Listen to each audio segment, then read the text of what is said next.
Three, two, one. Here we go!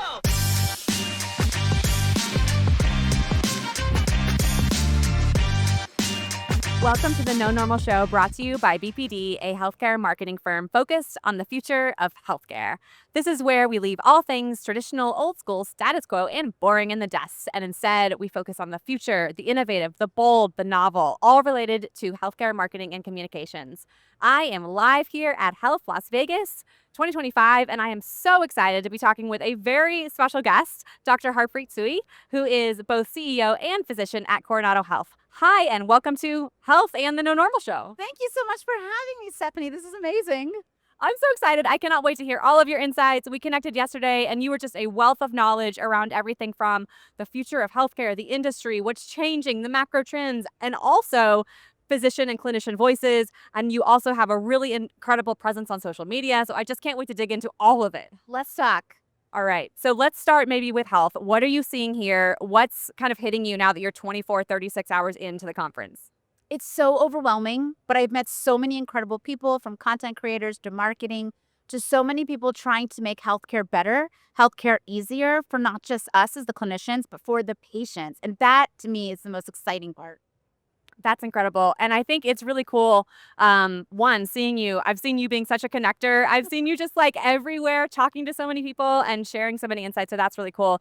To your point about the putting the patient at the center, I've heard that term over and over. It's not a new term in healthcare, but it feels like this year we're seeing some really new innovations and some really new case studies around it. Is there anything that comes top of mind as you think about who's really doing it well and what they're doing? Yeah, so this kind of delves into what I do. So I have a direct primary care practice here in Las Vegas, Nevada. And one of the things that I find is most important is that patients have time. And so what I'm really enjoying is seeing that there's a remote clinical monitoring that we can send home with our patients who are older. We can make sure that they're feeling safe in their homes. They're measuring their blood pressure. There's AI scribes we can use that allows me to not type all day and actually look at the patient, have that conversation, make them feel welcome, answer all those questions, and then have all that documentation. I really think at this intersection of health and technology is where it is just going to get better for those of us in primary care who have to handle so many issues when our patients come in. And we really want to make sure that we're hitting all the bullet points that we need to hit before they leave so they feel comfortable in their care.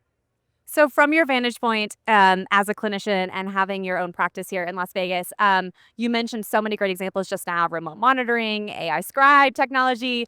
I'm really curious from your perspective. You know, we've been hearing for years and years physician burnout is just such a challenge, and it's so challenging to get, to roll out the right technology and tools to help physicians really practice at the top of their license. So what are you seeing there? Is that still true? What are you feeling and hearing and seeing, and what gives? First of all, is it still true, Yes. physician burnout? Okay, yes. Yes, totally true. Still having physician burnout. Yes, even 5 years post-pandemic, it is still there. And so then what gives you hope? Because you're a person who has a lot of optimism and hope. So what gives you hope, and what do you think is really, really working? Okay, so two things. So one, I think this whole idea of concierge direct primary care, where we take the insurance person out, the middleman out, allowing the patient to have that appointment that they need, 45-minute appointment, 60-minute appointment, access to their doctor is really, really important.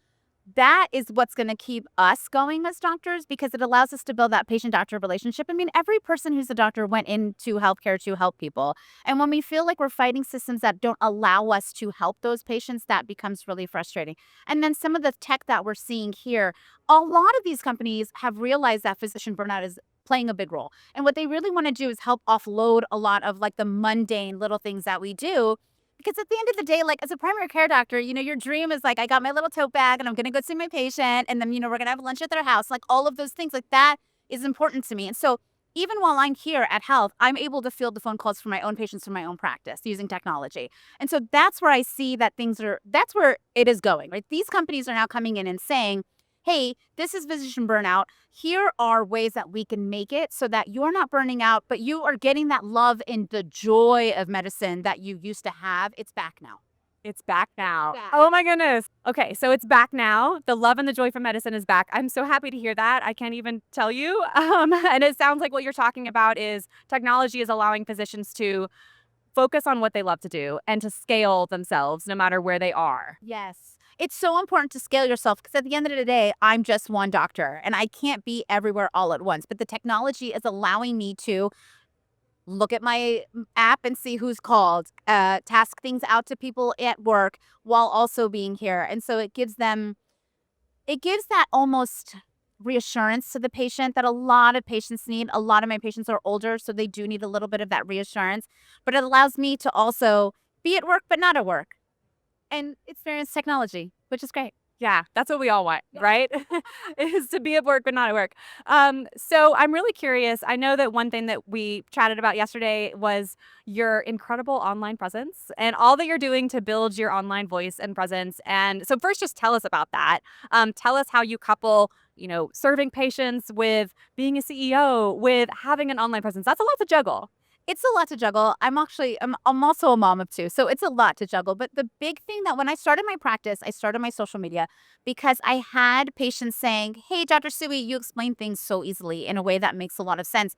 It would be really great if you could tell my friend, neighbor, sister, mom the same thing." So then I started putting myself on socials. And then you're like, well, you know what? I'm an entrepreneur now. So why don't I show what that face is like? So it's like, here's my entrepreneur face. Today I've got a ton of admin to do. Here's like a funny little skit. I love it. I love being able to share a part of myself while also working on misinformation and disinformation in healthcare and coming across as just a person, right? At the end of the day, I'm just sharing things that I find that are really important and sharing the things that I love with other people. And I just love that other people love that too. Well, I'm glad that, first of all, I love how you started with this is all about what your patients were asking for. I mean, that's really cool. That's back to, it's such a corporate term that I said patient-centric care, but like that's the term, right? Oh, gross. Blah. But that's your example that you just mentioned is a real life, actually non-corporate, beautiful example of bringing that to life and doing something that they're asking for. Yes. And I think that we need to realize that a lot of young people are also on social media, but a lot of our older patients are on social media. They're on Facebook, they're on Instagram, they're on TikTok. So they're making their breakfast and they're seeing Dr. Tsui on TikTok, and then they're calling my office and going, that video was great. And I love it. I am here for it. That's another way to scale yourself, right? 100%. Because when you're not with them, it's another way to be with them. And we were hearing a lot I don't know what session it was. I think it was a session perhaps around primary care actually yesterday morning about this dark window of the days between visits. And so not being able to really have that conversation with patients between their visits and how digital technology allows for that, which, hey, guess what? It increases patient outcomes and it's good for the business and all the things. So it sounds 100%. 100%. It really is that. A patient this morning texted me a picture of a rash, and I said, this is what we're going to do. Another one of my older patients texted this morning and said, I'm having this issue. Let me take care of it. So you don't have to be in the doctor's office every week. But now, from the one appointment you have and then the appointment you have a month from now, for those 4 weeks, I'm here for you. And they feel like their health is really being taken care of. And then it decreases ER visits, that decreases acute illnesses, urgent care visits, them trying to get online and trying to figure out how to treat themselves. It's all coming together. That's beautiful. It's beautiful. And I think, our listeners are largely healthcare leaders, marketers, strategists, and we talk a lot about the care journey and the patient experience and all of that. But we can map it all day long, but what you're doing tangibly brings it to life. And I love the specific examples you're giving. So that's awesome. Thank you for what you do. I just want to ask you a couple more questions. So first of all, what have you learned from that presence that you've been building? Is there any takeaways that you have specifically that we could apply to this crazy misinformation crisis? You mentioned mis and disinformation earlier. It's almost too big to really unpack or solve, but I think what you're doing is a very real way to get at it. So is there anything that you've kind of learned through that others could apply? Yes, I'm surprised at the amount of comments I get, especially when we're talking about long COVID, POTS, fibromyalgia, endometriosis, a lot of these diseases that affect mostly women, and a lot of things that happen after COVID. I get comments that say, I wish my doctor would listen to me. Can I show my doctor this video? What do you think about this? I read this, I saw that. And so that's where we're really starting to see that change with misinformation and disinformation, is these communities coming together around medical issues and trying to figure out what is truth and what isn't. And so I try to put every video where I'm trying to talk about that it's not somebody's fault that they read something and they think that that's true. It's literally been, fed to them via the algorithm. If I can take that apart, explain it in a simple way and say, well, how about instead of this, we do this, and let me explain why, then it stops a lot of that misinformation and disinformation from spreading, which is what we really want to do. It absolutely is. And I just can't thank you enough for the hard work you're doing, because it is really hard work.